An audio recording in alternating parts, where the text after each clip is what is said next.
j'espère que vous allez bien. Aujourd'hui, on se retrouve pour la dernière vidéo de la série sur les nombres relatifs. Je vous conseille de re-regarder les vidéos précédentes pour bien être dans le bain, pour bien maîtriser tout ça avant. Et aujourd'hui, on va faire les multiplications et les divisions par des nombres relatifs, donc par des nombres positifs et négatifs.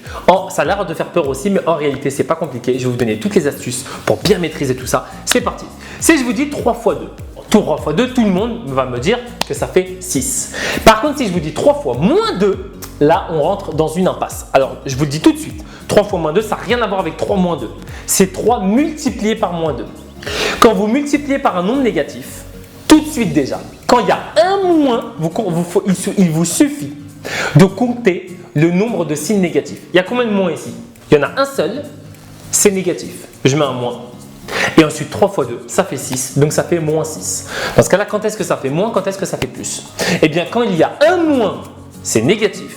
Et tous les deux signes moins, c'est positif. Donc, il vous suffit de compter combien de fois le signe moins apparaît. Tous les deux, vous pouvez transformer les deux barres du moins en 1 plus. C'est bon? Si je vous dis moins 3 fois 2, donc là, c'est une multiplication. Il y a combien de signes moins? Un seul, c'est négatif. Tout de suite. 3 fois 2, 6, ça fait donc moins 6. Vous avez vu la technique? Si je vous dis moins 3 fois moins 2, eh bien retenez que moins fois moins, ça fait plus. Tous les deux moins, je vous ai dit tous les deux signes moins, c'est positif. Donc moins fois moins, tout de suite, je sais que ça fait plus. Et 3 fois 2, ça fait 6. Ça fait donc plus 6. On continue le cours, c'est parti. Moins 4 fois moins 1 fois moins 5. J'ai deux choses à savoir. D'abord, je dois savoir c'est de quel signe et ensuite je dois savoir le nombre, il est de combien. Le résultat, c'est quoi? Donc pour connaître le signe, il faut que je compte le nombre de signes moins qui sont multipliés. Il y en a 1, 2, 3. 3, c'est pair ou c'est impair? C'est impair, donc le résultat est négatif. Ensuite, je me concentre sur les nombres. 4 fois 1, 4. 4 fois 5, 20. Ça fait donc moins 20. C'est la seule chose que je dois faire quand je multiplie le nombre négatif. Je pense que jusque-là, c'est très clair. Je vous ai préparé deux autres exemples pour illustrer ce que je suis en train de dire. C'est parti. Moins 1 fois moins 1 fois moins 1 fois moins 1 fois moins 1. D'abord le signe. Il y a un signe moins, 2 signes moins, 3 signes moins, 4 signes moins, 5 signes moins. C'est pair ou c'est impair? 5, c'est impair, donc le résultat est négatif. Ensuite, 1 fois 1 fois 1 fois 1, ça fait toujours 1, donc ça fait donc moins 1. Dernier exemple, si je prends moins 9 fois 3, fois moins 1 fois moins 1. D'abord, je me concentre sur le nombre de signes négatifs.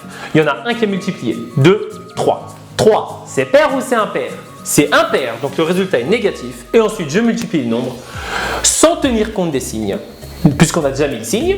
9 fois 3, 27. 27 fois 1, 27. 27 fois 1, 27. Ça fait donc moins 27. Et on en a terminé pour les multiplications de nombres relatifs. On peut regarder ce que donnent les divisions de nombres relatifs. Donc moins 5 divisé par 3, c'est positif ou c'est négatif? Eh bien, je compte le nombre de signes moins. Si jamais il y en a un nombre impair, c'est négatif. Si jamais il y en a un nombre pair, c'est positif. Donc moins 5, il y en a un seul, ça fait moins 5 divisé par 3. Il y a un seul, c'est impair, donc c'est négatif. Je prends un autre exemple. Moins 5 divisé par moins 3. C'est positif ou négatif? Il y a combien de signes moins? Il y en a 1, 2. 2, c'est pair. Donc moins 5 divisé par moins 3, c'est positif. J'ai juste enlevé les moins. C'est bon pour tout le monde? C'est exactement la même chose, mais c'est sous forme de division. C'est pareil, il n'y a pas à avoir peur. Si je vous prends une grosse division qui fait peur, il y a combien de signes négatifs? Il y en a 1, 2, 3, 4, 5. 5, c'est pair. Attention qu'ils sont multipliés. 5, c'est pair ou c'est impair? C'est impair, donc c'est négatif, je mets un moins. Après, je calcule. 1 fois 1 fois 1, ça fait 1. 2 fois 4, ça fait 8. Donc, ça fait donc 1 sur 8. Je vous ai préparé une liste d'exercices sur tout ce qu'on vient de se dire. Faites-le sérieusement. La question, c'est est-ce que c'est positif? Est-ce que c'est négatif? Combien il y a de signes négatifs? Faites-le. Vous pouvez mettre pause et on se retrouve pour la correction des exercices. Correction des exercices, c'est parti. Moins 6 fois moins 5. Il y a combien de signes moins? 1, 2, c'est pair, donc c'est positif. Je mets un plus tout de suite. 6 fois 5, 30, ça fait 30. On continue. Moins 3 fois moins 4 fois moins 5. Je compte le nombre de signes moins. C'est la première étape. 1, 2, 3, c'est impair, donc c'est négatif. 3 fois 4, 12. 12 fois 5, 60. Moins 60, voilà le résultat. Bien joué. On continue. Moins 3 fois moins 5 sur moins 4 fois moins 2. D'abord, je regarde le nombre de signes moins multipliés. 1, 2, 3, 4. 4, c'est pair, donc tout ça, c'est positif. 3 fois 5, ça fait 15. 4 fois 2, ça fait 8. Ça fait donc 15 sur 8. Normalement, si vous connaissez vos tables de multiplication, il n'y a vraiment pas de difficulté. On continue. Moins 2 fois moins. Alors là, ça fait peur. Mais en réalité, c'est vraiment pas compliqué. On va y aller étape par étape. 1, 2, 3. En haut, c'est impair, donc c'est négatif. 1, 2, 3, 4. En bas, c'est positif. Donc en tout, c'est négatif parce que moins divisé par plus, c'est négatif. Ça, c'est la première méthode. La deuxième, c'est vous comptez tous les signes. 1, 2, 3, 4, 5, 6, 7. 7, c'est pair ou c'est impair?